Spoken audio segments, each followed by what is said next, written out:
talk about something that happened over the weekend, not in your district, in Columbus. A group of neo-Nazis paraded through that city waving swastikas, covering their faces.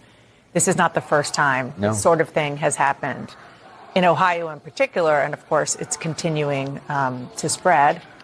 We don't know what side of the aisle this comes from. I mean, typically neo-Nazis are for the far right. Yeah. You had protests from the far left at your house. Correct. As a Jewish member. When journalists choose ratings over their job, their ethics, this is exactly what happens. Last Thursday, we expressed our own concerns on this broadcast and even said we would appreciate the opportunity to speak with the president-elect himself. On Friday, we were given the opportunity to do just that. Joe and I went to Mar-a-Lago to meet personally with President-elect Trump. It was the first time we have seen him in 7 years. Now, we talked about a lot of issues, including abortion, mass deportation, threats of political retribution against political opponents, and media outlets. We talked about that a good bit. For those asking why we would go speak to the president-elect during such fraught times, especially between us, I guess I would ask back, why wouldn't we? When you see Mika and Joe Scarborough talking about the need to normalize relationship with Donald Trump in an effort to cover the president is absolutely ridiculous.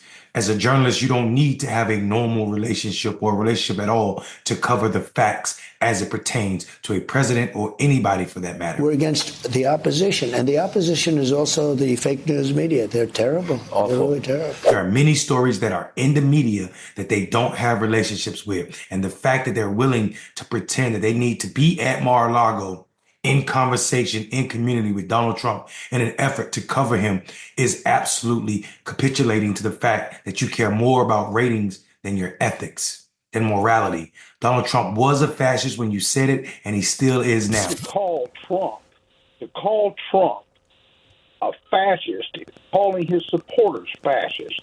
I'm not a fascist. I'm a freedom-loving Republican. And for you to say that Trump supporters are fascist is just wrong. I didn't say Trump supporters are fascist. I think they may be supporting a fascist. Sir, okay, I was a Republican from 1980 to 2018.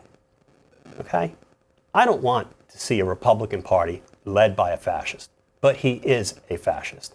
He cannot help but be a fascist. His personality disorders make him a fascist. He does not care about anyone else. He does not care about the rule of law. He does not care about justice. He does not care about right and wrong.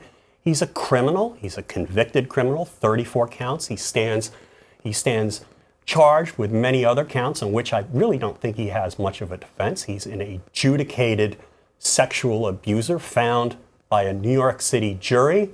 That included, frankly, people north of the city who were probably Republicans, unanimously found him liable for inserting his hand, in a physical assault, inserting his fingers in a woman's vagina, which the judge called rape. He is, by any colloquial standard, a rapist. Okay, he is a bad man, and why all of you out there seem to want to excuse him and pretend that reality is something other than what it is and what you want it to be is the problem.